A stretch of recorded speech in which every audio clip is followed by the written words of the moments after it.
objeto estendido.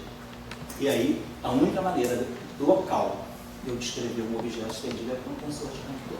Porque, como engenheiro elétrico, sim, o objeto estendido em termos de carga é um fio.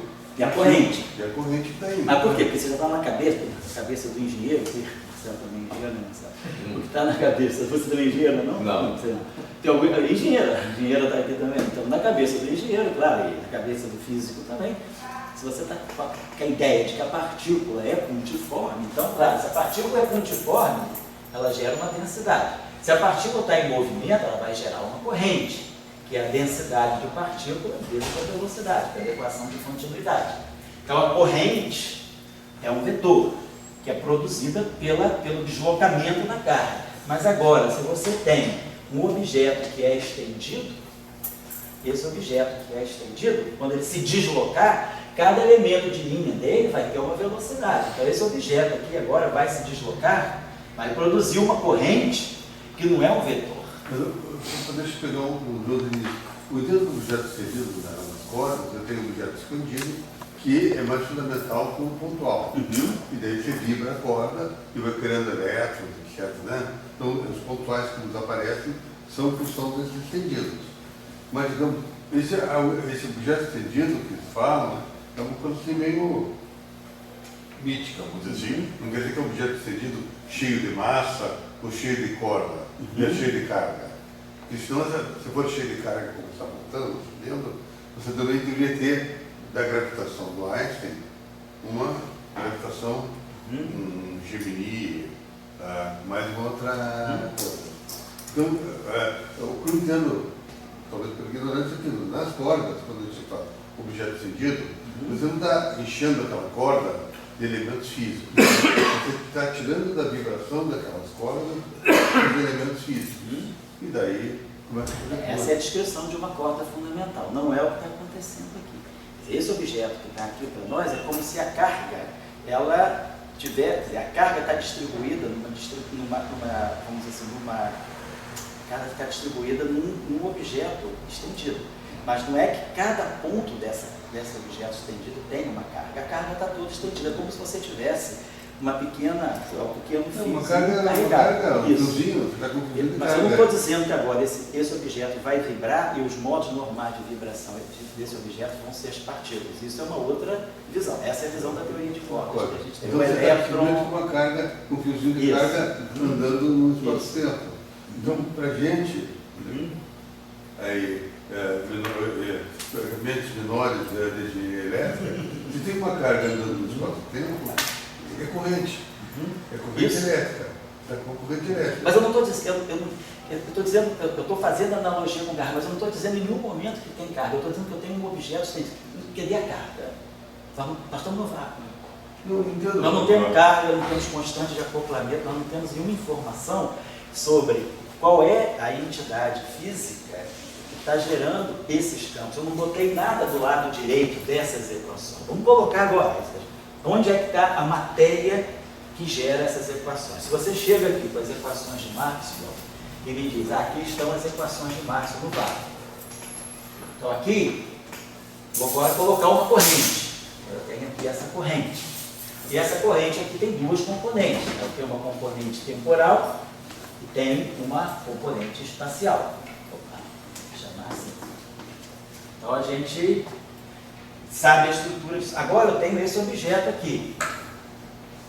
Essa é a minha equação desse campo no vácuo. O que eu posso colocar aqui? Uma corrente de natureza tensorial. Vamos ver qual é a estrutura. Aqui eu tenho uma equação de continuidade. dρ dt, uma divergência de J, igual a zero.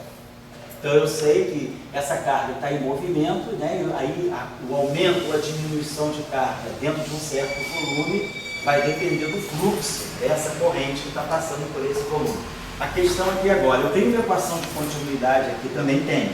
Vamos interpretar quais são os elementos dessa corrente. Vamos ver o que é essa corrente, o que pode estar gerando esses campos. Nós não demos essa declaração. Mas, peraí, se eu fosse um cara mais do que um cientista, fosse um escritor de ficção, Sei. e daí eu vou dizer, eu não quero Gemini capa, Eu vou querer não um fio, eu vou querer já um sólido. Eu boto um lambda, e capa lambda, e daí começa a construir a física em termos... Então você está agora não está mais falando de um objeto unidimensional estendido, você está falando de uma membrana. Uma membrana. Então suponha que você tem uma membrana. O teu objeto fundamental é uma membrana. Essa membrana, então, quando ela evoluir, quando ela se deslocar, ela vai gerar um volume. E um volume é um elemento, vamos dizer, um elemento infinitesimal de volume, é um objeto, é um contensor completamente antissimétrico de rank 3. Então você deveria, para poder descrever a física desse problema, trazer um campo, sei lá, vou chamar um campo aqui de W, que tenha 3 índices. Então você, ao invés de trabalhar com um campo que tenha um índice apenas, que seja um campo vetorial, ou trabalhar com um campo tensorial de rank 2, você vai trabalhar com um campo tensorial de rank 3, e aí o teu campo, o que faz o papel do E e do D, vai ser um tensor de rank 4. Então o que a gente está observando é o seguinte, o que a gente observa, imagina que você tem um objeto que a gente chama de uma P-brana. O que é uma P-brana? Uma P-brana é um objeto estendido de dimensão P. Se P é igual a 0, eu tenho a partícula por caso pontifório. Então é a partícula no caso da estrutura pontifória.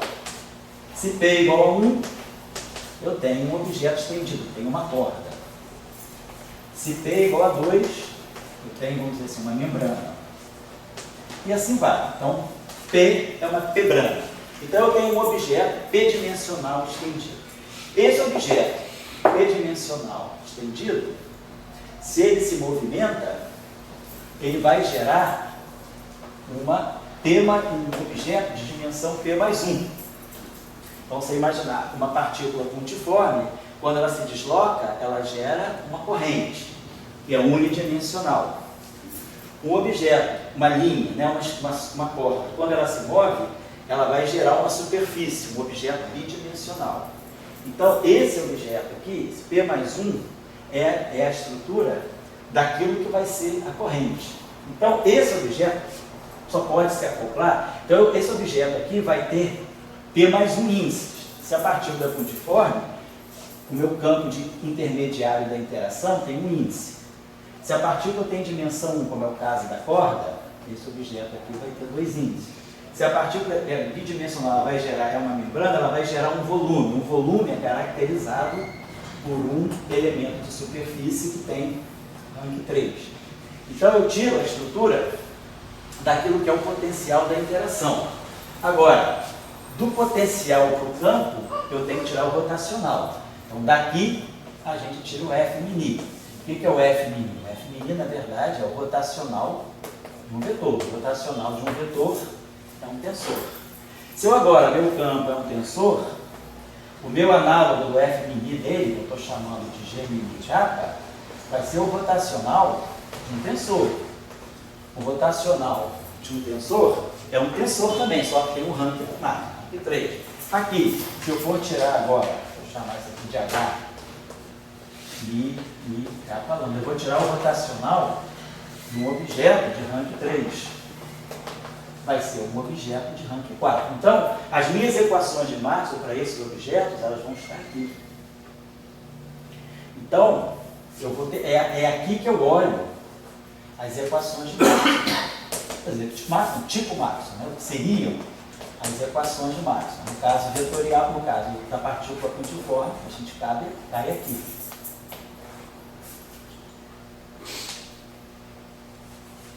E aqui a gente tem os potenciais.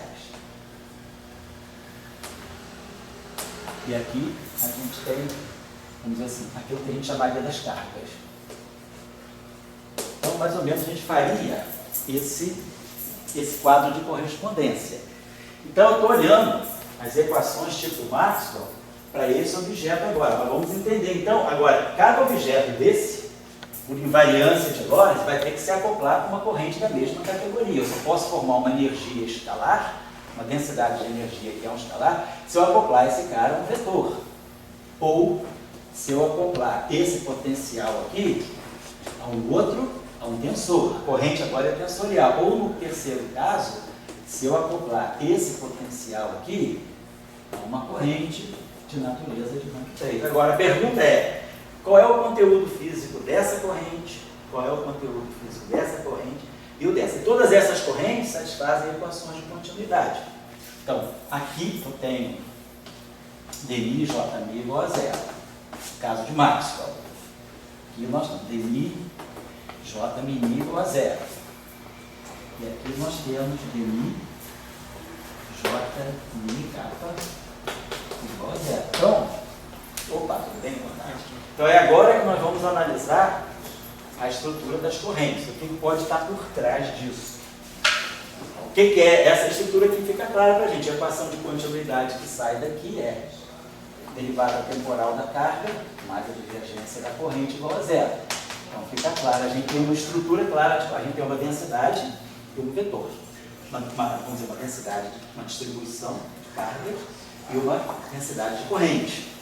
Agora, nesse caso aqui, o que eu estou descrevendo? Sabe, eu tenho que densidade, que correntes que estão aqui? Sabe que eu tenho uma densidade escalar? Sabe que eu tenho uma densidade vetorial? Esse tensor está me descrevendo o quê? Então, é isso que a gente está se perguntando agora. A gente já viu que esse conjunto de equações no vácuo, eles descrevem ondas que se propagam com a velocidade da luz. Então, ficou claro aqui. Antes de falar em corrente, eu perguntaria em termos de campo. Eu sou um pequeno engenheiro de seguidor do faro. Então, você abre a geladeira lá, e você vai ver tudo consequência do campo eletromagnético lá que o Faraday viu lá na Limária. Então ele viu, então isso se chama fisicidade. Ele viu, daí ele botou uma equação. Você está falando da física que você gosta de chamar de galileana. Você vê e depois transcreve. Aí em frente. Você está com a luneta. O engenheiro pega o ímã então, mas eu entendo agora que você está com uma nova ciência, botou a equação, e daí depois vai ver o que acontece a partir daquela equação. Tudo bem, vários outros que assim está fazendo. Só que a gente fica assim um pouco assim, porque dá uma dica, pelo menos para a gente, onde é que está teu campo elétrico, entendeu? O Maxwell montou todas as equações em cima dos campos elétricos que tinham na época. Daí de repente, o meu campo elétrico agora é biomimia, né? Vamos chamar assim, meus potenciais. Daí eu estou partindo, daí me dá uma dica disso aí para mim, pegar um ímã, até fazer uma inovação aí, né? Fazer que você prepare inovações, se são interessados. Então tá, você está querendo dizer... Entendeu assim? Eu só queria entender a intuição na época do Paulo Calmon. Foi simplesmente uma coisa assim. Agora eu tenho uma string que não tem nada a ver com isso aí, é apenas duas coisas semelhantes. E eu vou tentar ver como é que tiraria por aí. Eu não vejo tudo que eu estou fazendo. Talvez eu tenha inovações. Talvez tenha inovação daqui a 3.000 anos, tudo bem, ótimo. Então, assim, tudo bem, só isso que eu estou querendo entender.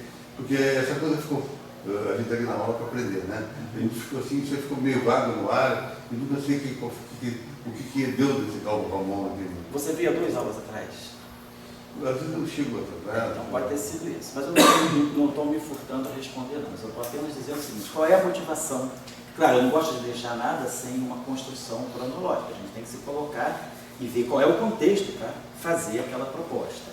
O que nós colocamos? Qual é a questão que está em jogo? Nós vimos que nós estudamos a eletrodinâmica de Maxwell. Depois nós fomos para a eletrodinâmica de Procca. Aí a gente viu, Procca, você agora está descrevendo um agente massivo, é uma situação em que o fóton pode ganhar massa. Por exemplo, no supercondutor, via equações de Londres, blá blá blá. Depois nós fizemos uma outra proposta. A massa não é colocada à mão, mas eu tenho uma origem dinâmica para a massa, e aí nós falamos da eletrodinâmica de Maxwell-Higgs. Então nós colocamos. E aí, em ambos os casos, a gente encontrava um problema com a simetria fundamental do eletromagnetismo, que é a simetria de Gauge, que é a conservação da carga. Então, no caso de Procca, nós vimos que a corrente, que nós perdíamos, né, a simetria de Gauge, a simetria de calibre das equações de Maxwell. As equações de Procca não apresentam a mesma simetria. Quando a gente foi para a eletrodinâmica de Maxwell-Procca, de Maxwell-Higgs, a mesma coisa. Quando nós olhávamos, né, quando o campo de Higgs ele flutuava em torno do vácuo, ele dava para nós uma excitação massiva, que era o fóton, mas também as cúspides, né, da não evidência da simetria de Gauge. E aí a gente falou, será que a gente teria, de algum modo, a possibilidade de descrever agora um fóton massivo sem perder a simetria de Gauge? A questão que está em jogo é essa. Esse campo simplesmente é um campo auxiliar que vai nos levar a uma situação em que eu vou ser capaz de descrever um fóton massivo sem violar a simetria de Gauge do eletromagnetismo. É isso que está em jogo, desde o início. Talvez você tenha perdido o fio da meada. Então, nós aí nós discutimos há 2 aulas atrás, né, 2 semanas atrás, a gente discutiu, por 2 ou 3, foi antes da conferência, que a gente pulou a semana da conferência, isso que deve ter dado branco na tua cabeça. Acho que no dia, mais ou menos, dia 12 de junho, dia 13 de junho, a gente, na aula do dia 12, a gente trabalhou essa questão. Qual é o caminho que eu posso encontrar para descrever a presença de um fóton massivo sem violar a simetria de Gauge? E aí a gente viu que havia uma possibilidade que era, de alguma forma, esse campo, que é um campo vetorial do grupo de Lorentz, ele poder se ligar a um campo tensorial de Rank-Doppler. Nós fizemos a discussão, na aula passada a gente mostrou, inclusive, que esse campo tem 1 grau de liberdade.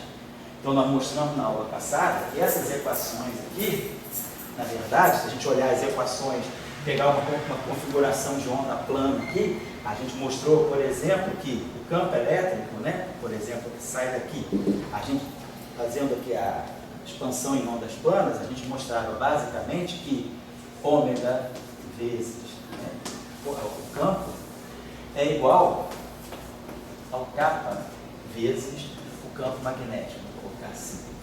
Aqui é o menos ômega t. Então aqui vou botar aqui, vai ter o kappa sobre ômega. E aí, pelas relações de dispersão que nós tiramos aqui, nós vimos que essa equação satisfaz uma equação tipo da Lambertiana. Então a relação de dispersão é ômega igual a módulo de kappa vezes c também, exatamente como no eletromagnetismo. Então o que a gente mostrou na aula passada? A gente mostrou que, basicamente, né, esse aqui é um c, né? Gradiente, aqui eu tenho 1 sobre c. Esse c para cá, multiplicando esse c. Então, esse ômega aqui é kappa c. Então, na verdade, aqui, isso aqui fica alguma coisa assim. Então, a gente mostrou na aula passada que quando essa onda se propaga, se a gente fixou a direção de propagação dela, o campo vetorial associado a ela, vamos dizer, o campo elétrico, entre aspas, né, ele está na direção de propagação. Então, essa onda é meramente longitudinal. E toda a configuração instantânea dessa onda é determinada pelo escalar D. Se eu soubesse escalar D, eu automaticamente sei o campo E. Eu sei que o campo E está ao longo, ele está vibrando nessa direção. A onda se propaga assim e o campo elétrico vibra nessa direção, ao invés de vibrar num plano ortogonal. Então, a onda transversa passou a longitudinal. E a gente tinha entendido nas aulas anteriores que o que falta para o fóton se tornar massivo? Uma componente longitudinal. O mecanismo de Higgs, né, a eletrodinâmica de Maxwell-Higgs ensinou para nós que o fóton ganhava massa justamente porque o escalar de Higgs fornecia o escalar, o terceiro grau de liberdade, do qual o fóton precisa para ter massa. Mas só que isso é às custas da simetria de Gauge. Então a gente perguntou, será que eu posso buscar esse grau de liberdade que falta para o fóton ganhar massa em algum outro campo em que eu possa recuperar a simetria de Gauge? O campo escalar não tem simetria de Gauge associada a ele. Quando ele entra numa simetria de Gauge, ele entra como um campo de matéria, através de uma transformação de fase. Esse campo aqui não. Então nós vamos mostrar agora nessa aula que eu tenho uma simetria de Gauge muito interessante associada a ele. E é por isso que ele tem 1 grau de liberdade só. Vocês poderiam dizer, mas poxa, um campo dessa categoria, ele descreve 2 vetores. Ele tem o vetor x e tem o vetor y dentro dele. Então ele descreve 6 componentes. Como é que eu posso ter 6 componentes descrevendo um único grau de liberdade no final de tudo? O que aconteceu no meio do caminho que esse campo perdeu 5 graus de liberdade e sobrou 1 para contar a história?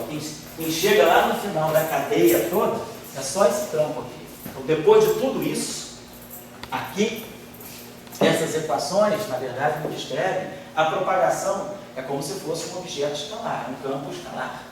Na verdade, é um escalar que está se propagando, disfarçado de vetor também. Então, esse objeto agora, será que ele tem a chance dele se ligar ao fóton e ele gerar o fóton massivo? Então, o contexto é esse. Essa então, é a busca do fóton Busca do fóton massivo. sem ser por troca, né? Sem ser troca Higgs e sem ser Higgs. É um mecanismo que a gente quer gerar massa sem perder a simetria de Higgs. É a busca que nós estamos fazendo. Esse era o contexto, porque foi bem explicado na aula antes da conferência. Tá? Tudo bem que tem esquecido, não tem problema, só para relembrar, que eu acho que é importante a gente saber o que está fazendo. Senão parece que eu estou chegando aqui, jogando no quadro, vamos fazer um exercício, vamos fazer uma brincadeira acadêmica.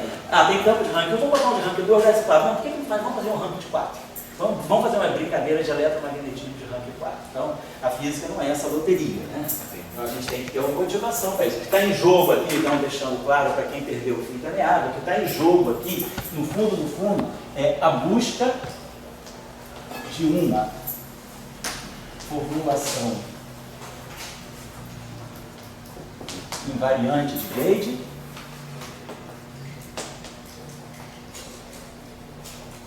para um fóton massivo. É isso aqui que está em jogo desde a aula do dia 12. Tá? Então, mas a gente não chegou lá ainda, a gente ainda está no meio do caminho, bem no começo do caminho. A gente já sabe aonde começar a buscar. Então já vi, existe um campo tensorial, que não é óbvio para quem não está acostumado. Você pega um campo tensorial, a gente sempre imagina, se um vetor tem tantas componentes, um vetor tensor tem mais ainda. Então você está buscando um grau de liberdade num tensor, cara. Será que essa é uma busca que tem sentido? Será que você não está errado desde a partida? Então o que a gente está aprendendo é que um tensor, por mais componentes que ele tenha, ele pode ser equivalente a um escalar. Isso coloca uma coisa muito interessante para nós. Até que ponto a física também é independente da representação? Quando eu falo, eu tenho uma partícula escalar, aí, na cabeça de todo mundo, desde a alfabetização na física, a gente sabe que o campo escalar é um escalar, não tem índice. Aí você fala, não, mas será que eu posso descrever um campo escalar por um tensor? Cara, tá cheio de índice aí. E aí, a física desse objeto, se eu tenho um objeto escalar, eu tenho a física de um objeto escalar. Aí a minha pergunta é, eu conheço os fenômenos ligados a um objeto escalar. Na hora de fazer uma modelagem para esse objeto, fazer uma modelagem física, propor um modelo físico que descreve um objeto escalar, a pergunta é óbvio que vai ser o campo escalar? Será que eu não posso descrever uma situação governada por um campo escalar através de um tensor? Se eu descrever por um escalar ou por um tensor, as representações são diferentes. Será que as físicas vão ser iguais? Claro que não. Sobretudo quando você entra no problema de discussão quântica. Como teoria clássica, pode até ser que seja equivalente, mas como teoria quântica não. Por quê? Porque os campos quânticos são as equações.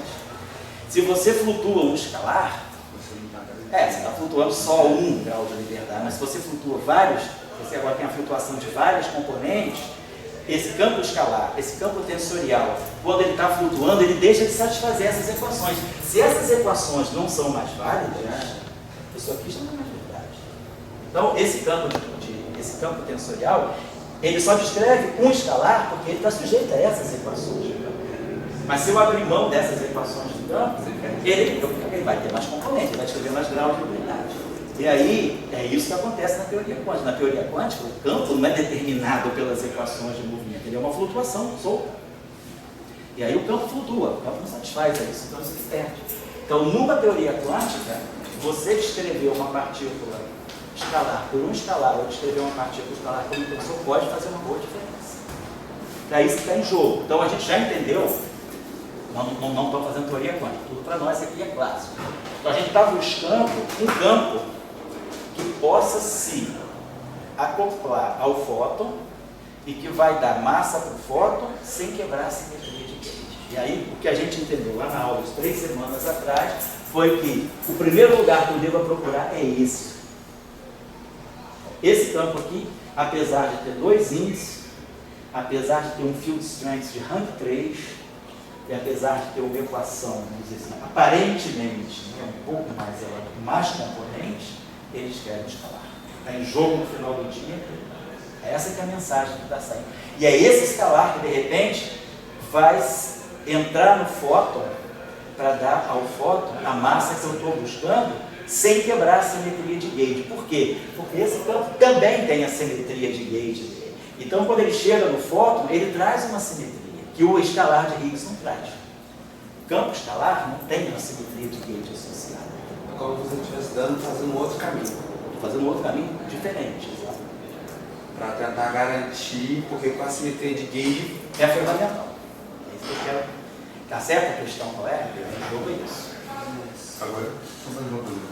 Você daí ficaria com uma aerodinâmica com fóton massivo e excluiria o fóton sem massa. Não, tem o fóton massivo. Massivo. Então vamos ver daqui a pouco. Por que sobra um grau de liberdade massiva? E você diria que essa cria uma eletrodinâmica mais interessante para a condutividade. Poderia ser. Ela tem sido aplicada, por exemplo, a superfluidos também.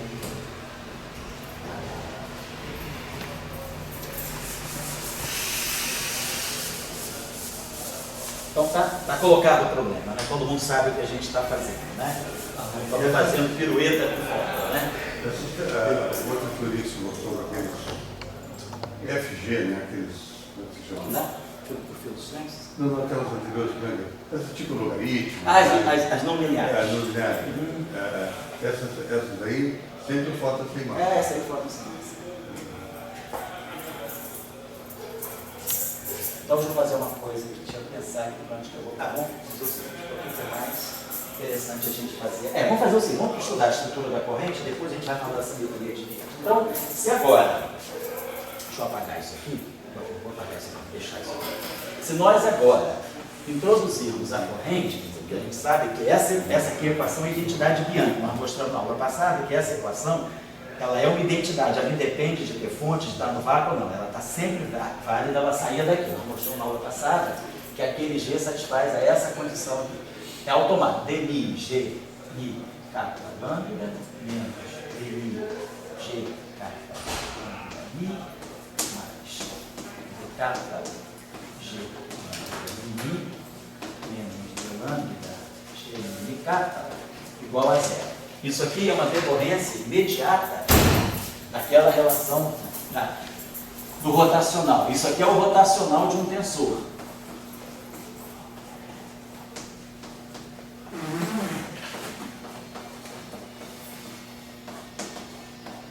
Isso aqui é o rotacional de um tensor. Da mesma forma que o F mini é o rotacional de um vetor.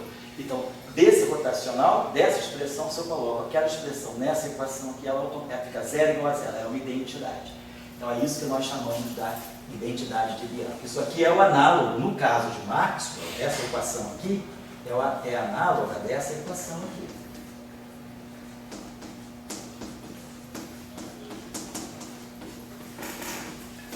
Que nós escrevemos também dessa forma. Aqui estão as equações de Faraday-Lenz e a equação de Gauss do magnetismo. Agora, essa equação também pode ser colocada na forma do dual. Essa equação aqui adquire essa forma. Pode ser, nós mostramos na aula passada como é que eu chego a isso. Então, essa equação é essa equação. Que é essa equação, que é essa equação. E essa equação aqui se desdobra nessa e nessa aqui. Tá, então, vamos dizer, é a versão tensorial dessas equações, tá bom? E aí, aonde é que vai entrar a corrente? A corrente entra na equação de Gauss. A equação de Gauss é essa aqui. Então, o lugar que eu vou colocar a corrente, se eu acoplar meu campo com uma corrente, eu botei isso aqui.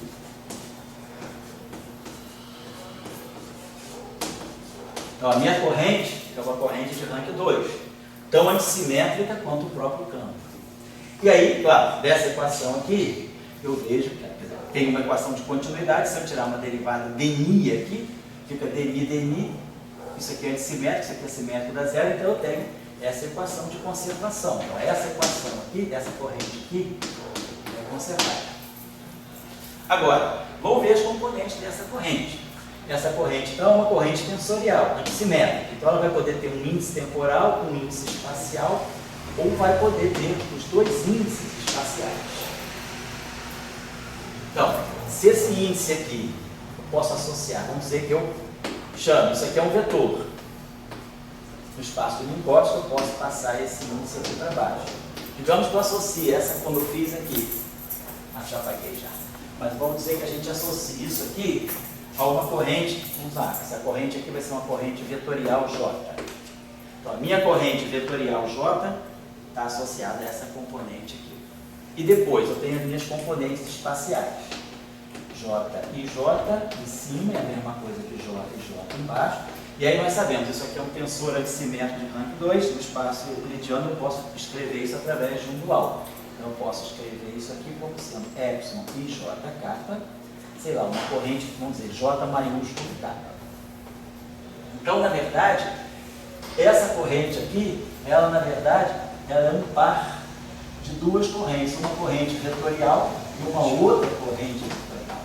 Então não tem densidade escalar nesse problema. O problema é um problema com duas correntes de natureza vetorial. Então perdemos a referência diferente de Maxwell, que aí eu tenho uma componente escalar, que é o ρ, e uma componente vetorial, que é o J. Aqui não. Eu tenho duas correntes de natureza vetorial. Essa é a estrutura dessa corrente. Mas vamos ver agora a lei de conservação. Então nós associamos só para guardar aqui. Só para lembrar. Aqui é o J grande. Agora vamos olhar essa lei de conservação. Se quiser kappa igual a zero, kappa igual a zero. Então essa equação vai ser DI J Mi zero igual a zero. Como isso aqui é antissimétrico, esse índice aqui nunca pode ser zero, só pode ser espacial. Então essa equação aqui está dando para mim DI J Mi zero igual a zero. Que eu posso trocar o sinal, botar um sinal menos aqui e chamar isso aqui de J0I. Mas esse sinal menos é inconsequente.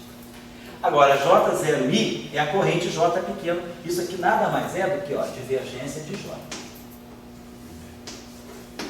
Então, a equação de continuidade para essa corrente ali não tem derivada temporal. É uma equação, é como um vínculo, é uma equação estática. Então, essa correntezinha, ela satisfaz a essa condição. Divergência de J igual a zero. É como se fosse uma corrente magnética, rotacional de Bailey, né? É como se fosse a gente imaginar que essa corrente, quer dizer, para ter divergência zero, ela tem que ser fechada. Né? É uma corrente que não tem divergência. É uma corrente que, na verdade, deve ter uma natureza puramente rotacional, deve ser o rotacional de alguma coisa. Então, essa é a primeira equação de continuidade. A segunda equação de continuidade vai sair quando o meu índice o meu kappa se tornar um índice espacial. Agora, quando esse índice aqui for espacial, esse aqui pode ser temporal ou espacial. Então, essa equação vai se quebrar em duas, vai se quebrar numa maiorzinha. Ela vai ter a parte temporal e vai ter a parte espacial. Então, isso aqui vamos botar, esse objeto aqui é D0, DDT, então isso aqui é 1 sobre C, DDT, dessa corrente. Vamos passar esse J0I para baixo. Então aqui aparece um sinal menos. Certo? Só que J0I, esse aqui é, na verdade, a minha corrente escalar, é a minha corrente vetorial.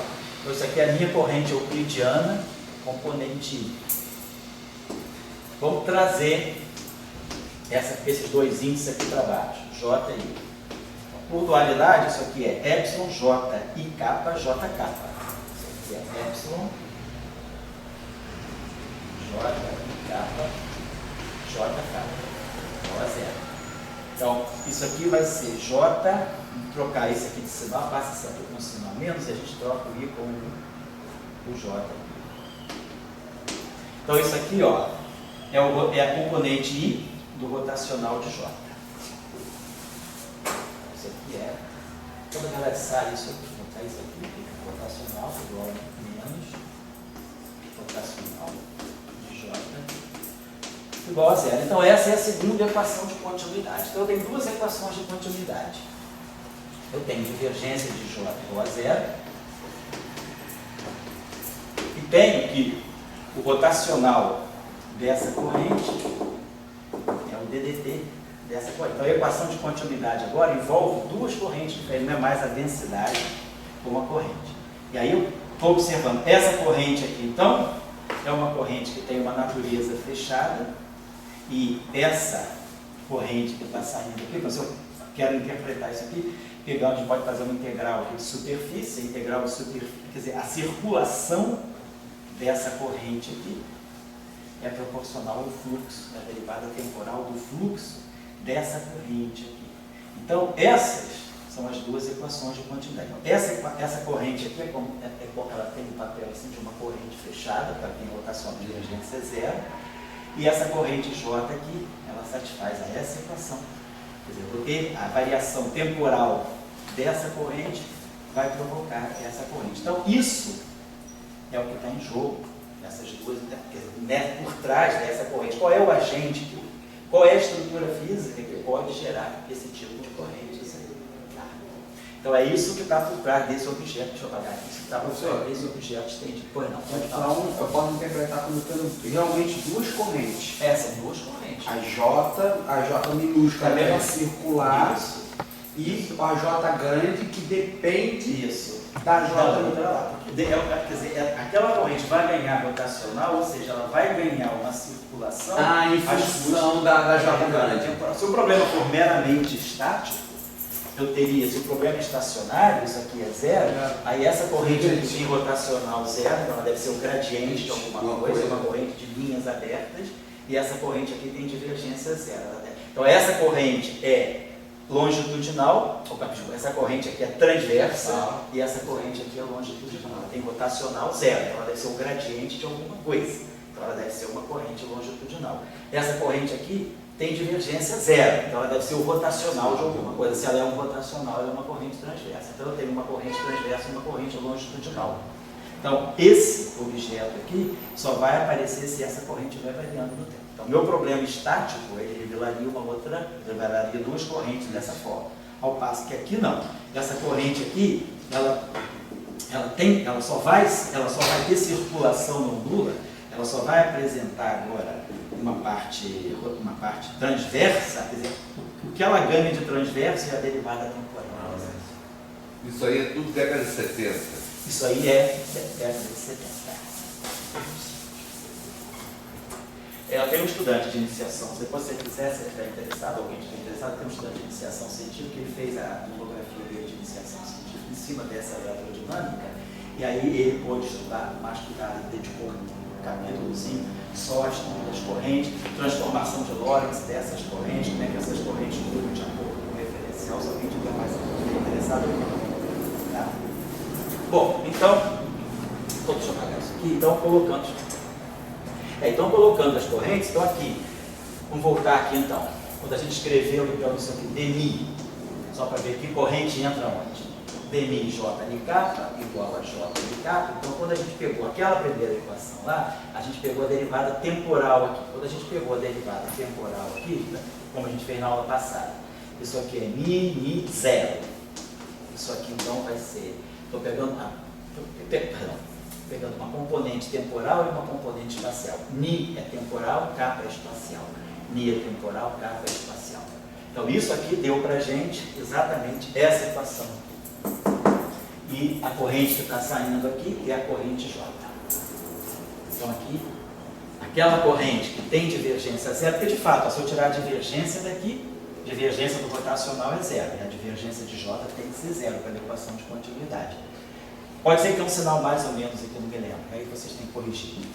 Então isso aqui fica a menos de um sinal mais ou menos, quem quiser fazer o cálculo vai ver se é mais ou se é menos, mas basicamente essa corrente que tem divergência zero, ela é a fonte para o rotacional do campo E.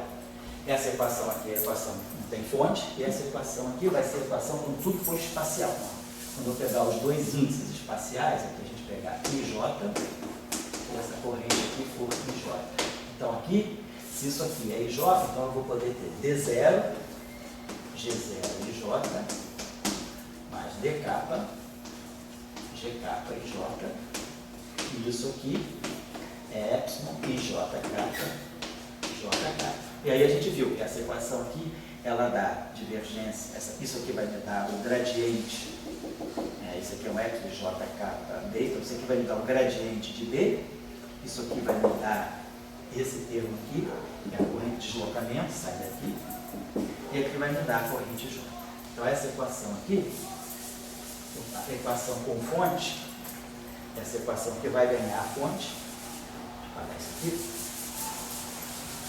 que também é menos de um sinal aí que vocês vão corrigir, vai dar aqui a corrente J. Então, essa corrente J maiúscula, né? E aí a gente vê, de fato, né, se eu aplicar o rotacional do gradiente dá zero. Aí o rotacional de J vai dar o rotacional de E, mas o rotacional de E é J. Então, aquela equação de continuidade volta para essa volta daí. por aqui. Então, essa equação aqui é compatível com a segunda equação de continuidade. Então, as correntes, elas entram dessa forma. Então, por uma tarefinha interessante, né? Se alguém quiser tirar, por exemplo, o campo magnético gerado por uma corrente, vamos pegar esse caso aqui, né? Pegar o rotacional. Esse caso aqui é exatamente o caso da eletrostática. O rotacional de B igual a V0J. Esse aqui a gente tira fácil. Tirar essa equação aqui. Gradiente do campo magnético seria essa corrente aqui. Então, vamos ver, essa corrente aqui é uma corrente que tem que ter. Se o problema é estático, então a tarefa seria, né? Seria a partir de configurações estáticas, vamos colocar assim, ou de correntes estacionárias, né?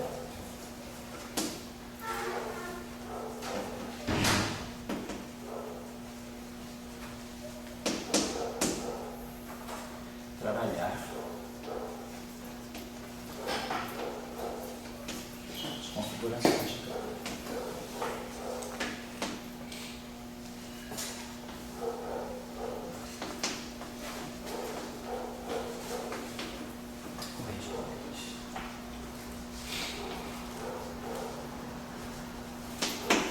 Certo?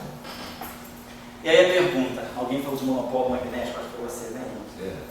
Então, por exemplo, será que teria como colocar monopólio magnético aqui, algum tipo, entre aspas, né? Monopólio magnético nesse caso? Onde é que os monopólios entram? Os monopólios entram como uma deformação da identidade aqui, da equação homogênea. Então, eu só poderia colocar monopólio aqui, nessa equação. Então, essa equação deveria deixar de ser zero, deveria ter isso aqui.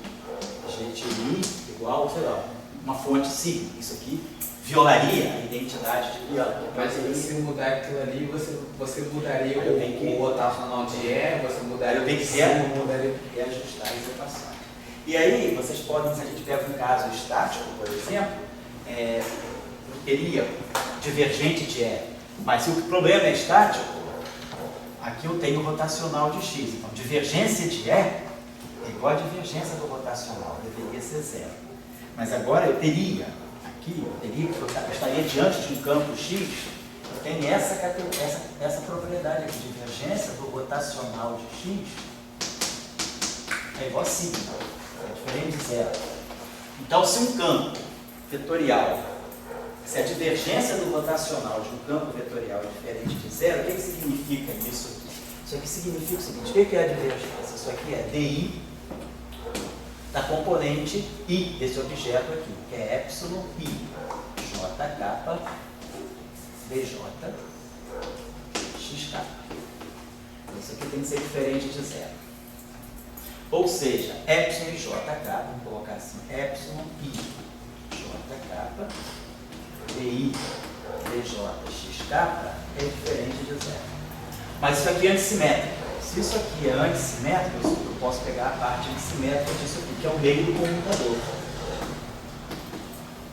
Então isso só seria possível se essas duas derivadas não comutarem. Então se eu tivesse dx dy menos dy dx diferente de zero. Quando é que isso aqui é possível, do ponto de vista da análise matemática? X grande é singular. Isso, quando esse xk aqui for uma função que tiver derivadas segundas descontínuas. Se eu tiver derivadas segundas contínuas, se a minha função for de classe C2, essas derivadas sempre comutam. Então, esse campo vetorial aqui deveria quebrar essa hipótese. Ele não pode ser um campo com derivadas segundas contínuas. Então, a pergunta é, boa pergunta, tarefa aí, então deixa essa tarefa aí a partir da pergunta do Henrique. Se houver um monopolo, vamos dizer assim, entre aspas, magnético, esse caso não é um monopolo magnético, seria um outro tipo, seria um monopolo elétrico, porque aqui, essa equação aqui, ela não tem monopolo, né? Essa equação aqui é uma equação de corrente, então essa equação aqui naturalmente ela é um dipolo. Essa equação aqui, que esse aqui faz exatamente como o campo magnético, então naturalmente ele é um dipolo. Isso aqui seria o monopolo. Então a pergunta é, qual seria a configuração de campo P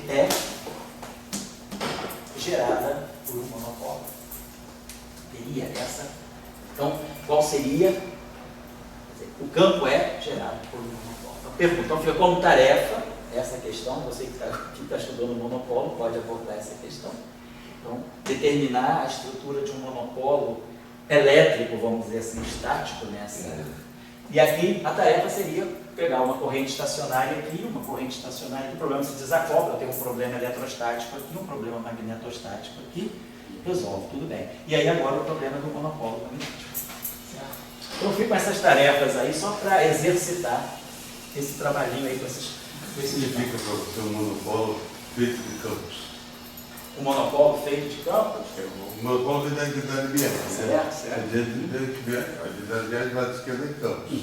Isso lado Você estaria dizendo que o teu monopolo, vamos dizer assim, você tem um monopolo que não é elementar, que é composto de campos, não teria problema, você estaria dizendo que o teu monopolo ele é uma configuração composta. Na verdade, esse teu monopolo não seria, vamos dizer assim, uma partícula em si, seria uma espécie de uma quase partícula. Você pode formar um monopolo magnético na matéria condensada, que apareceu em 2010 nos gelos de spin, os experimentos que deram os monopolos, né, e os gelos de spin em 2010, né, e depois as correntes de monopolos magnéticos também nos gelos de spin em 2013.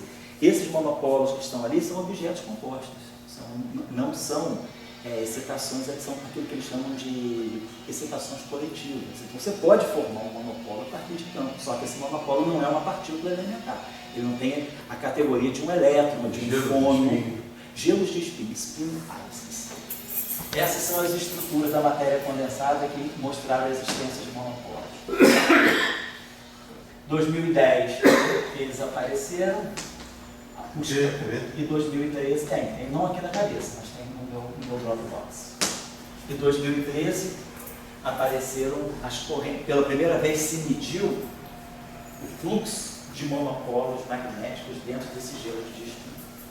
Isso aí é uma coisa que pode enriquecer um pouquinho o teu trabalho, olhar os monopolos na matéria condensada. Não chega até lá, não. Ah, chega sim, cara. Entrega o trabalho. Não, entrega o trabalho eu vou, velho. Pela frente, faz um trabalho bonitinho para a gente distribuir para todo mundo. Tô tentando. Então você vai ficar em 1930, só com o monopolo de Dirac. Tem 80 anos, tem quase 100 anos aí de diferença. Acelera o passo, cara. Quer dizer que você poderia ter, na tua opinião, assim, monopolo de campos, entendeu? Sim. Esses monopolos espinhais são mais para de campo do que para de Dirac. Não, são de campo. Não é monopolo de Dirac. Você mostrou que existe estrutura de monopolo magnético, mas esse monopolo magnético não é uma partícula elementar, nem é um campo elementar. Ele é uma excitação coletiva do teu sistema. Ele é vamos dizer assim, como se fosse um porco-espinho, aquele hedgehogzinho, né? Ele é um conjunto, ele é um aglomerado de espinhos.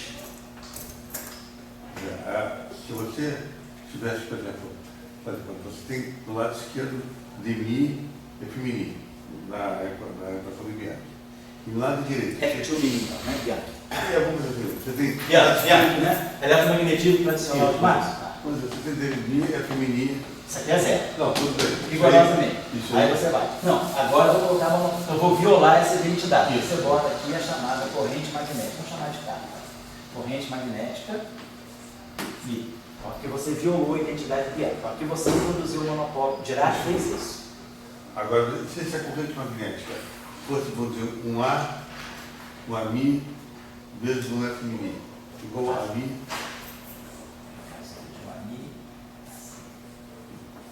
Mas é A mesmo? É alguma coisa assim. Fosse uma coisa do tipo assim. Então, quer dizer, ela só está dependendo de campos. seria uma coisa não diretiana. Seria uma coisa que você está falando. Isso, composta, uma estrutura composta. É uma estrutura composta. E essa estrutura composta, você continuaria chamando de carinha magnética ou não? Não chamaria, eu diria que essa corrente aí tem uma estrutura em termos de campos mais elementares, mas para mim o mais interessante seria os campos que compõem essa corrente. Então, os campos que compõem essa corrente. Isso é mais interessante. Quer dizer, a questão é, na teoria de Dirac, ele não sabia a estrutura microscópica da corrente dele. Ele trabalhou, como ele também naquela época, né, não estava ainda interessado, vamos estudar na próxima aula a estrutura microscópica da corrente eletromagnética. Se a gente pega a corrente eletromagnética, a gente vai ver que tem uma parte que é convecção, que é o próprio movimento da carga, mas a gente vai ter outra parte que ela traduz o magnetismo intrínseco do elétron. A corrente eletromagnética, ela não é só a corrente da carga, como a gente pega o eletromagnetismo, a corrente é ρV. Isso é uma visão macroscópica do eletromagnetismo. Agora, se eu for olhar a estrutura microscópica dessa corrente e dizer que essa corrente é feita de elétrons, e elétrons são partículas elementares que satisfazem a equação de Dirac. Aí eu jogo essa informação na corrente eletromagnética, eu tiro que a corrente é mais do que a convecção de cargas. Não é só o movimento das cargas. A corrente é o movimento das cargas, mas também é o magnetismo intrínseco que o elétron tem, que a equação de Dirac descreve. Então, quando a gente for na próxima aula, vamos por trabalhar para tudo que você estava pedindo, né? O eletromagnetismo para spin 0, o eletromagnetismo para spin meio, o eletromagnetismo para spin 1, a gente vai ver que a corrente eletromagnética, em cada caso, se você for fazer a análise microscópica dela, ela vai te revelar as particularidades da estrutura da partícula que tem aquela carga. Então, não é só a carga que vai estar em jogo. Se a gente pegar, por exemplo, uma corrente de uma partícula de spin 1, tem uma partícula de spin 1 carregada, ela se move. Quando ela se move, ela gera uma corrente elétrica. Tem então a parte de convecção, que é o movimento da carga, ρ vezes V. Mas depois ela tem uma parte ligada ao magnetismo e depois ela vai ter uma outra parte ligada à própria polarização. Então, a estrutura da corrente, o eletromagnetismo de Marx, ele ignora isso, mas a gente pode jogar essas informações nas equações de Marx para ver como é que você pode ter uma análise mais microscópica dos campos a partir das características das cargas. Faz spin 0 e spin 1 ficar completamente diferente? Como é que é isso? Para spin 0 é só um retoque das equações? Não, tem uma diferença porque a partícula de spin, quer dizer, a partícula de spin 0 não tem spin, então ela não tem polarização. Então você não vê o momento magnético dela também. Então ela só tem convecção. A corrente dela é puro movimento de carga. Mas se a partícula tem spin, como é o caso do elétron, a corrente do elétron não é só a carga do elétron que está em movimento. O próprio dipolo magnético está em movimento. Então isso também gera uma contribuição para a corrente. Então o que vai dar justamente o acoplamento espinómico, certo? A leitura. Mas aí eu não consigo entender. Você escreveu de mim, afirmativo igual carinho. Esse magnético, por que se bota o magnético? Porque é uma outra. Aqui as equações. Ele não é eletromagnético. Não, vamos dizer, porque. Eu estou querendo Não, é dizer só- que tem uma origem de literatura. Não, o nome. Por que o nome? Porque isso aqui vai dar divergência de B diferente de zero. Então você está gerando um monopolo magnético, é por isso. É só o nome assim, por causa da associação que eu usei mais. Tá? Quer dizer, se você tivesse então um carinho magnético, em termos de Em termos de campos. a linha feminina, você estaria, vamos dizer, se você tivesse uma lei legal, divergente de E em função de campos. Em função de campos, né? Depende de campo. Né? Bom, no caso das eletrodinâmicas não lineares, a gente tem As isso. não lineares. Depende dos próprios campos Euler. As não lineares não têm esse linha feminina. Não, você quando estuda, também você, por exemplo, as versões de Born, Feldolien, Heisenberg, eletrodinâmica logarítmica, eletrodinâmica exponencial axiônica, você não introduz, você pode introduzir monopolo magnético. Pode. Na tese do doutorado do Sérgio a gente fez isso, a gente estudou justamente o setor de monopolos magnéticos dentro da teoria de Born, que era uma coisa que não tinha liga. Então a gente fez uma análise mais cuidadosa disso. Mas então o que significa para você ter divergente de E igual a rho de campos e divergente de B ter também função de campos? Né?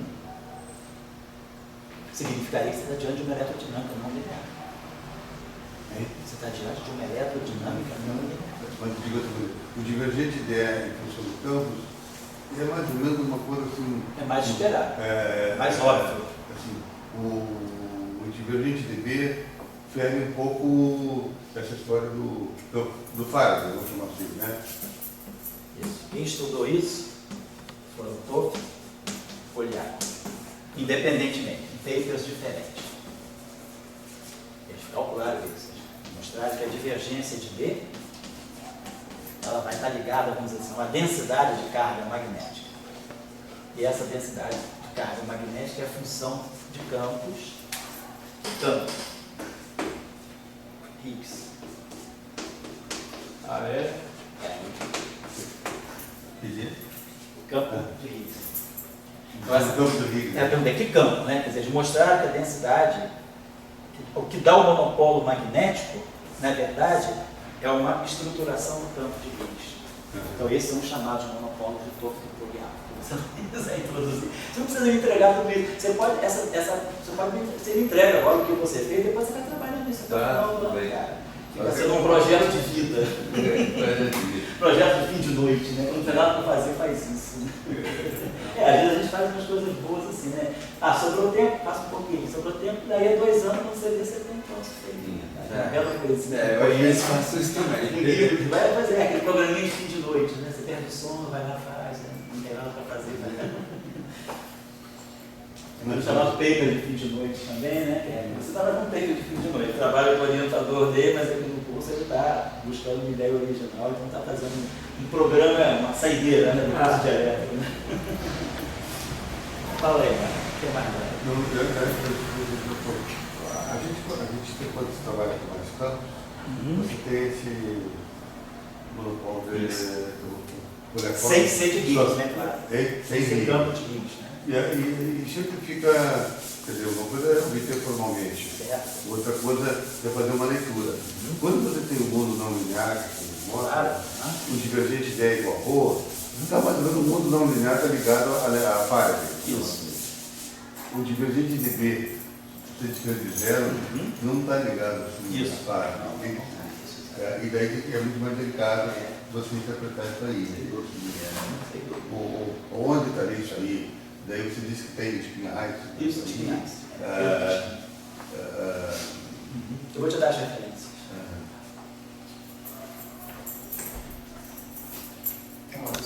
Então vamos olhar a distribuição. Oi, desculpa, você estava falando que você ia apresentar para a gente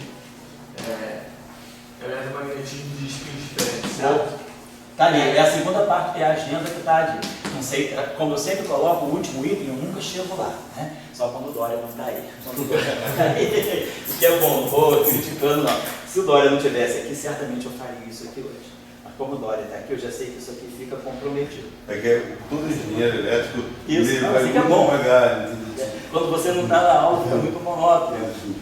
Então, não, é bom porque você tem mais experiência também, e aí às vezes você levanta questões, né, que as pessoas ainda não tiveram acesso a esse tipo de informação, mas o que é bom, porque eu acho que o nível do curso é alto, porque isso aqui não seria um curso de graduação, né? Diga que não é engenheiro elétrico? Oi? Diga que não é engenheiro elétrico. E a engenheiro elétrico não conhecia as equações de Maxwell. Não conheço. Ele tinha ouvido falar. Nesse ponto eu empatei com ele. Pois é, isso é legal, é um bom sinal. Infelizmente eu não estou nessa situação. Sim, eu aprendi equação de Maxwell. Ele, quando começou o doutorado, ele falou, I vaguely remembered that I heard about Maxwell's equations. Você vê como é que a vida muda, né? Ele era formado em matemática. Ele tinha uma boa matemática. Ele se formou em matemática. Chegou a formar em Cambridge, graduação em engenharia elétrica e engenharia... Ele fez matemática em Cambridge? Em matemática. E engenharia, não, ele não fez em Bristol. Ele Cambridge. fez tudo em Bristol. Ele fez antes. E daí, foi para Cambridge com a matemática feita. Ele fez... Você não falou, não. Em 1921, que ele entrou para... Ele entrou para o doutorado em 24. 23, 24. A formação de físico dele é só o doutorado? É, a formação de físico dele praticamente é o doutorado. Ele entrou, eu acho que o primeiro trabalho do Dirac, o primeiro trabalho da tese de doutorado dele era um trabalho mais ligado à física atômica, né? Que ele não tinha nem se descoberto os espinhos. Eu acho que o trabalho dele é de 24. O primeiro trabalho da tese de doutorado dele é de 24. Caminhou rápido no mundo da física. Oi? Caminhou rápido, né? E aí, depois o trabalho assim, vamos dizer, central da tese dele, que foi o primeiro paper, que é o chamado... o título da tese dele foi Quantum Mechanics, mecânica quântica. Foi quando ele formulou então aquele trabalho, Teoria das Transformações, foi o primeiro trabalho assim, formalizador da mecânica quântica, que é de 25. Ele defendeu o doutorado em 25. 25 ou 26? Que aí 27 ele já fez os papers de teoria de campos, 28 foi a equação de Dirac. Eu acho que ele se doutorou em 25, mas em 24 o trabalho dele foi em 23, eu acho que ele doutorado em 23 ou 24. Foi aquele doutorado da Inglaterra. Subiu e tem um foguete, né? Cara, Fez 4 trabalhos. Então. muito rápido. A carreira dele, assim, o Dirac, e ele sempre publicou muito sozinho, muito difícil você pegar. O Dirac publicou no final da vida dele, assim, você pegar a literatura completa dele, eu acho que são 203 papers. Eu acho que praticamente 200 ele foi sozinho. O resto não tinha quase colaboração. Os papers dele quase todos foram assim, e uma produtividade boa, quer dizer, alta e de qualidade, não é só a produtividade, a qualidade dos trabalhos, né? Foram 200? Acho que foi 200 203. papers e... Tudo bem, na hora de 200, mas em quanto tempo também que ele fez isso? Ele parou assim, aí depois ele começou a frear. Na década de 60 ele fazia um trabalho de vez em quando. Assim, o período criativo dele, pesadão, foi década de 30, década de 40, década de 60 ele já começou a rarear. Aí já começou a pensar em questões muito mais fundamentais. Quer dizer, ele pensava em coisas que não davam paper, vamos dizer assim. Pensava em física que não era física de paper. E aí ele foi fazendo coisas mais escassas, assim. 63, que é aquele Journal of Mathematical Physics dele, que é o paper importante lá das teorias conformes e tal. Depois desse paper ele fez menos coisas, assim. Foi trabalhando com monopólio, ele revisitou monopólios magnéticos várias vezes, em diferentes situações. E aí ele foi fazendo trabalho cada vez mais fundamentais. Ele nunca adotou a moda, vamos colocar assim. Eu gosto de uma técnica que tem na sociologia, tem um método de pesquisa, um método científico de pesquisa muito bom, que é o que eles chamam de a relação entre a forma literária, a crítica literária e o processo social. Se você for olhar a literatura de Dirac, você pega a física de fronteira, assim, aquela física de borda nele, que seria a teoria de campos hoje, Dirac de 28 até 50, 53, 54, se você seguir a literatura de Dirac, você sabe tudo o que está acontecendo na fronteira da física. Agora, se você quiser pegar a fronteira da física, lá, a fronteira máxima da física, de 53 até 86, você pega a literatura do Salão.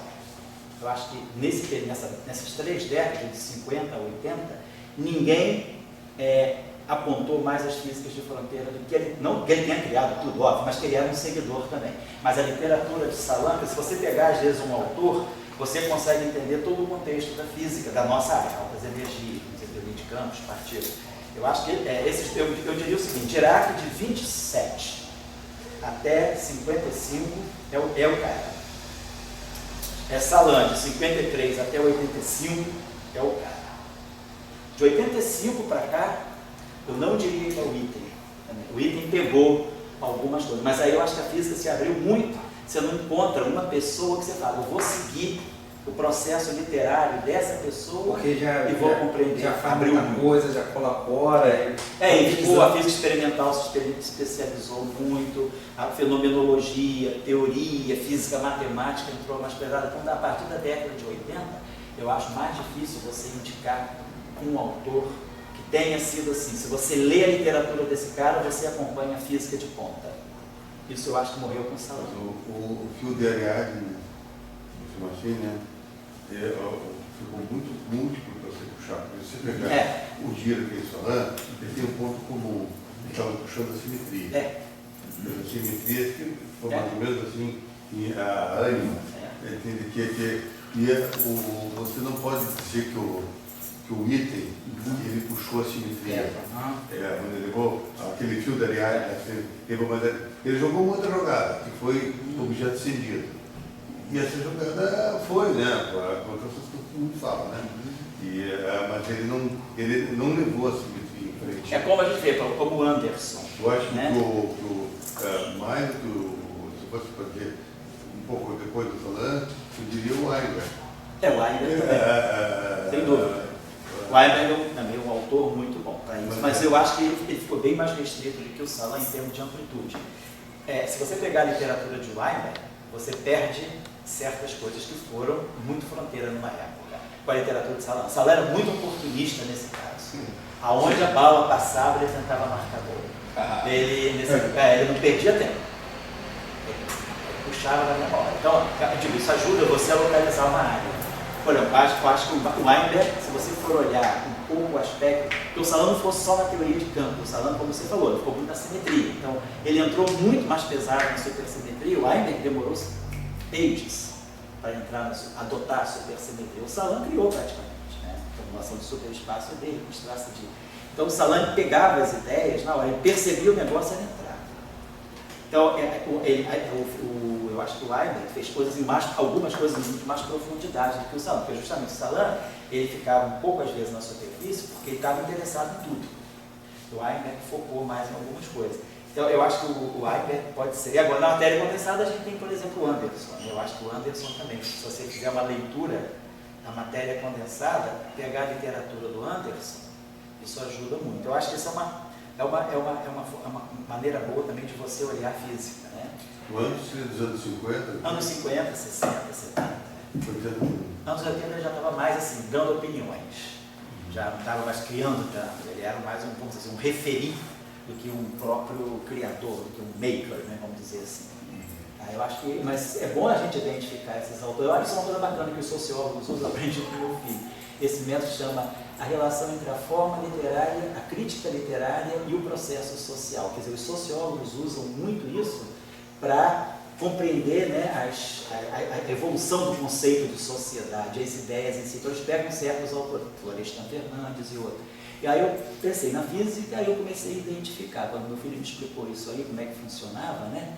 Eu falei, vou procurar na física. Aí, cara, Dirac é imediato, Salon também é imediato, Anderson é imediato, na matéria condensada. E isso ajuda muito. Se você quiser pegar qualquer coisa, se você quer fazer um historiador da ciência, quiser fazer um trabalho sobre a evolução das ideias, não sei, pela década de 60, pega o trabalho do Salon, pega a literatura do Salon, que aí você vai, aí daí, a partir daquela literatura você busca outros autores, mas pelo menos os tópicos você encontra, você tem um marco para seguir, né? Mas acho que existe nesse tema de aula, o que é importante é essa questão da simetria, né? Quer dizer, não adianta você, aquela história, você tem que falar música de classe. A música de classe invoca N percepções ideológicas, simetria seria também um fermento que faz todas essas equações aqui, estão procurando uma vocação da simetria, né? E o Einstein, na minha opinião, ele pegou direto a simetria da luz. Eu acho que é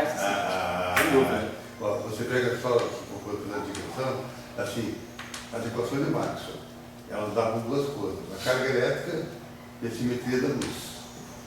A turma seguiu o quê? A carga elétrica. Os engenheiros. Os engenheiros, assim, não apenas os engenheiros, Lorentz seguiu a carga elétrica e todos aqueles Thomson da vida seguiram carga elétrica. Entendeu? O Einstein viu que o negócio era a invariância da luz, a simetria. E daí que ele deu o salto dele. Assim, são coisas mudadas. O que deu dinheiro lá para o Tesla, para toda essa turma, isso foi a carga elétrica. A carga elétrica mas o que fez o Einstein foi a simetria da luz. Eu acho que o Salin, como o Dirac foi outro cara que seguiu bem o Einstein nisso aí. Eles entenderam bem essa questão da simetria. Como a partir da simetria você podia avançar pensamentos. Sem simetria é difícil pensar o pensamento. O Dirac, tudo que ele fez, assim, previsão do pósitron, monopolo magnético, tudo ele compreendeu. Ele avançou o pensamento e conseguiu resultados. Tudo a partir da simetria. Mas aí também essa descrição do nosso mundo, na minha humilde opinião, zero opinião, assim, o Iter não avançou o pensamento, sabe? Não consigo entender assim, não avançou o pensamento. Assim. São coisas, formulações que aparecem, etc. Não digo nem esperar que tenha feito, evidentemente, relações fenomenológicas, mas avançar o pensamento. Que eu acho que, se você perguntar para a teoria das strings, qual é a simetria, não é bem a questão dela. A questão dela é um objeto entendido. Ela está discutindo isso. Eu acho que o Item foi assim, o Item foi um leitor profundo na época.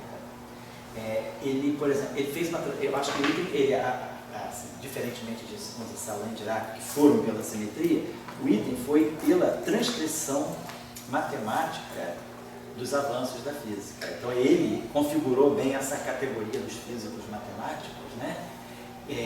Buscando transcrever em linguagem, assim, tentando assim, buscar até em outros campos da matemática, seguindo um pouco a lição de Dirac, que era o que Dirac dizia: procure na matemática as saídas para a física. Física é física, vai ser sempre física, mas as saídas muitas vezes vêm pela matemática, porque a matemática, segundo Dirac, era um instrumento de observação da natureza. Mas ele estava em cima da simetria. Não, ele era pela simetria. Eu acho que o Witten foi mais assim, pela transcrição dos métodos de matemática. Ele incorporou, ele trouxe, assim, ele buscou muito mais topologia na física, geometria algébrica, e com isso ele até entendeu questões físicas interessantes.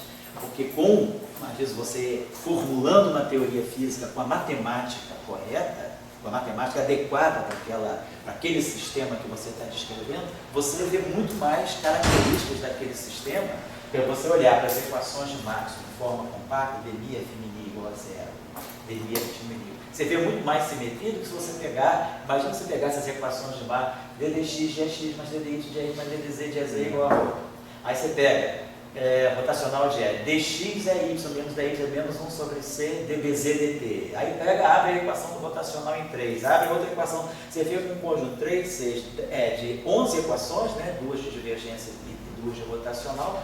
Diante de você, dx é x, dy, você fica perdido. Aí você bota dmi f min, dtil mi, dmi f til min. Agora você já, o que? Você trouxe uma notação tensorial, você vê muito mais as simetrias muito mais facilmente. Então, eu acho que ele entendeu muitas questões físicas interessantes. Ele, por exemplo, a questão do cancelamento das anomalias, das teorias de corda, a discussão das anomalias em teoria de Young-Mills. Quer dizer, você vê, inclusive na literatura, você vê que tem um modelo de Veso-Witten, você tem efeito de Witten, porque tudo isso ele compreendeu trazendo a matemática adequada para aquele sistema. Então ele introduziu mais geometria diferencial, fibrados, geometria algébrica, topologia algébrica, teoria de números, e com isso ele conseguiu, em certos sistemas, né, perceber mais aspectos que você, com uma matemática meio ainda bárbara, né, uma matemática mais primária, você às vezes não consegue perceber. Eu acho que essa é a diferença.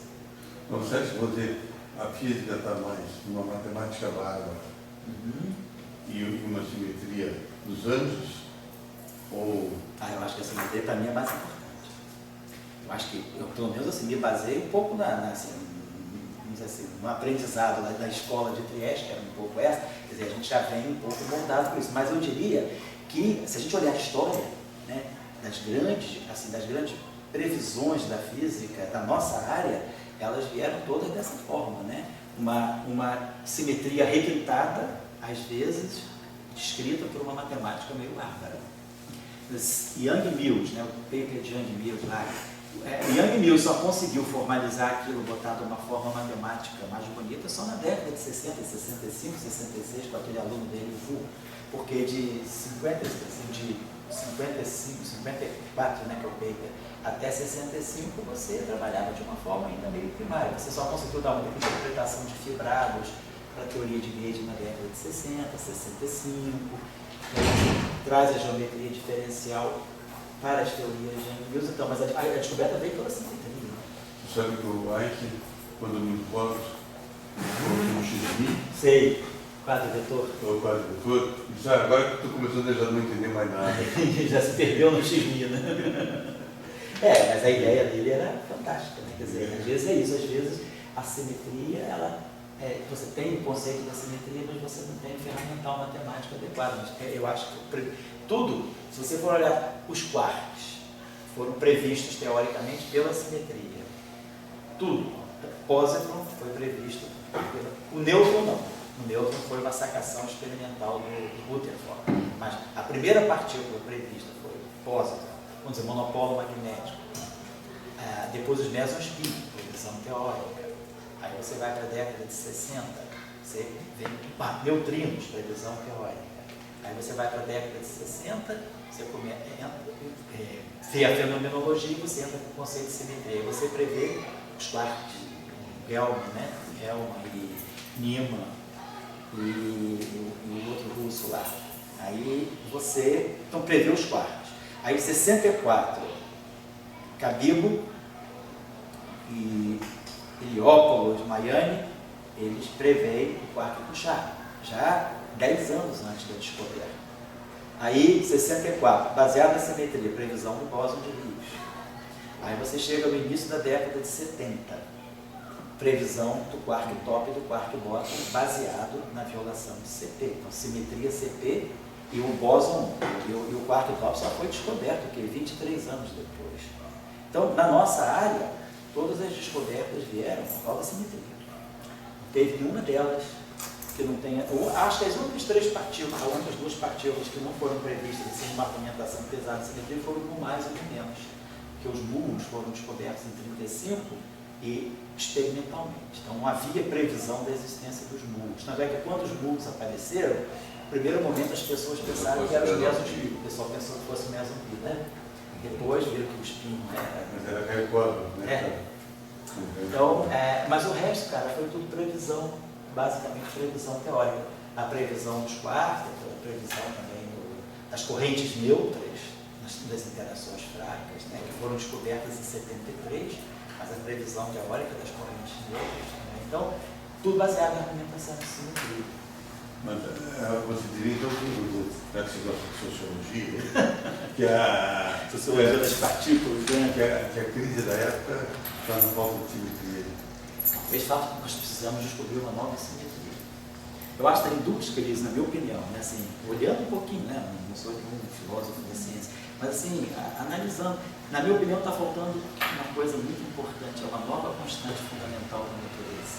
Se você for olhar, talvez esteja faltando, se você for olhar, gente, o que aconteceu com a constante de Newton, o que aconteceu com a carga fundamental, a carga E, né? Velocidade da luz, constante de Planck, constante de Boltzmann, constante de Fermi, das interações fracas. Então, talvez toda vez que uma constante nova apareceu, uma física nova se abriu. Se a gente for olhar a constante de Newton, né, mexeu com muita coisa, carga elétrica, com outra, velocidade da luz, né, Einstein mexeu com tudo, constante de Planck, mudou o mundo, né, constante de Boltzmann, constante de Fermi. Ele descobriu uma nova interação, a partir daquela constante, que ele percebeu uma regularidade, ele descobriu uma nova constante. Talvez, né, o que esteja complicando um pouco, é que a gente não tenha tido acesso, de repente tem uma constante nova na natureza que a gente não Constante foi de capaz Weber é o de quê? Weber, Você falou em constante de... Boltzmann, a constante de Fermi. A Fermi. Fermi. É que eu estou acostumado a falar. Tá certo, constante de Fermi. A constante de Fermi das interações fracas. Dá interações. Foi uma constante muito importante. A partir daquilo ele percebeu uma nova física e ele falou, existe uma quarta interação. Então as constantes são muito importantes. A gente talvez a gente precisa aliar a ideia de simetrias e buscar, talvez tenha alguma constante perdida aí. Do LHC a gente não esteja vendo que tem uma constante persistente, né? Talvez algum experimento vá mostrar alguma hora uma constante, mas eu acho que uma constante fundamental é muito importante, que a física parece que ela se fechou nessas constantes, não está saindo nada de novo, cara. Você bota a matemática nova, mas não está saindo, talvez, quando aparece uma constante nova, muda tudo. Foi assim na história da ciência. Talvez a falta, né? A falta de uma nova... A tal da quinta força, não pode ser por aí, não? Pode ser, se a quinta força, ela certamente vai ter uma constante acompanhante associada a ela. Mas pode ser que a gente não descubra essa constante. Foi como aconteceu com o Fermi. Né? A regularidade que estava dentro das interações fracas, foi a constante que revelou. Então talvez possa aparecer uma constante que persiste no nosso mundo, que se repete em vários experimentos, e ela pode ser a manifestação da quinta força. Foi o que aconteceu com a constante. Constante de Fermi é uma constante de acoplamento É uma também. constante de acoplamento. No mesmo pé que... Ela marca a intensidade da interação fraca. E aí, da mesma pé que a constante de Newton. E constante de acoplamento...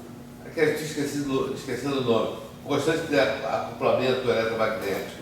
Constante de estrutura fina? Constante de estrutura fina. Está no mesmo pé que a constante de estrutura fina? A constante de Fermi? Tá. No mesmo? No mesmo pé. A constante de Fermi está Se houvesse as fracas, assim como a constante de estrutura fina está para o eletromagnetismo. Se houvesse um átomo formado pela interação fraca, a constante de estrutura fina seria a constante. Tá, legal. Porque a interação fraca não forma átomo nenhum. Mas se ela formasse um átomo, praticamente essa seria a constante de estrutura fina dela. Você É satisfeito com a interpretação dada pela Evangelho da Luz? Ou você acha que falta alguma coisa? Na interpretação da velocidade, da invariância da luz? Essa, entendi. A Evangelho da Luz, eu entendo que ela deu a equação de Maxwell, e ela deu a relatividade, o centro, deu o grupo de Lorentz. Então, quer dizer, o que eu entendo é isso, essas três coisas. Você acha que teria mais coisas? Ah, não, tem.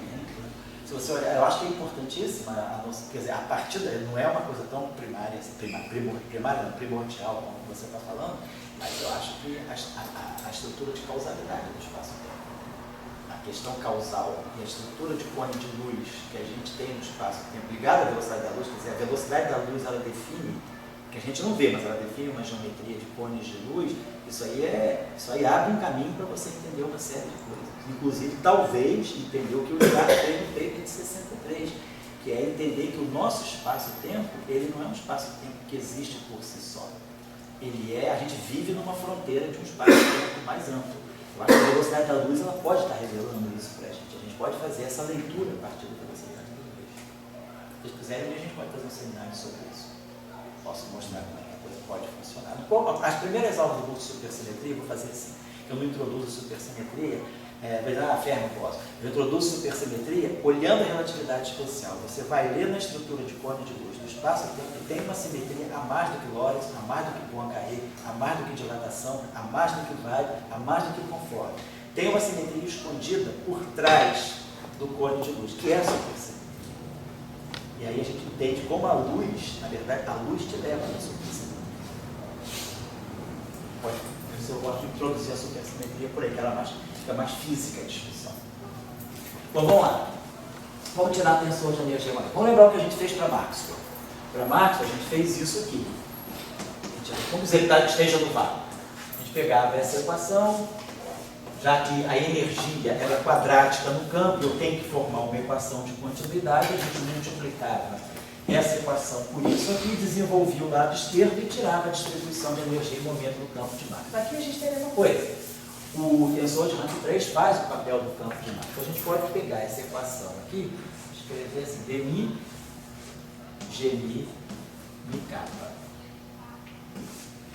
E aí aqui a gente pode contrair essa equação, vamos dizer assim, poderia contrair com o Unicapa, mas vamos fazer uma contração mais limpa, mais solta. Não vamos contrair tanto, vamos contrair com um G, kappa, sei lá assim, alfa, beta. Vamos dizer que a gente tivesse alguma coisa desse tipo assim. Poderia ser, então, Unicapa. Unicapa, vamos botar, talvez, porque eu tenho 3 índices à disposição, isso, né? Se nós tivéssemos uma corrente aqui,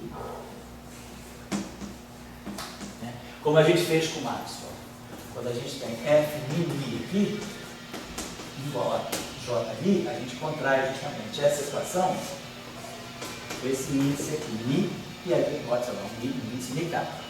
O que é importante é saturar a corrente com o campo. Então vamos saturar, como essa corrente aqui teria K, vamos saturar o K e deixar um índice alfa. Então, quando a gente tivesse essa equação, a gente vai dizer, essa equação de movimento, não estou no vácuo. Então, essa é a minha equação de movimento. Então, estou propondo que a gente faça a contração desse modo aqui. Então, tá legal. Então, a primeira coisa que a gente vai fazer, como a gente já fez no caso de Max, vamos aproveitar esse quadro aqui. Vou dar um intervalinho aqui, tá, gente?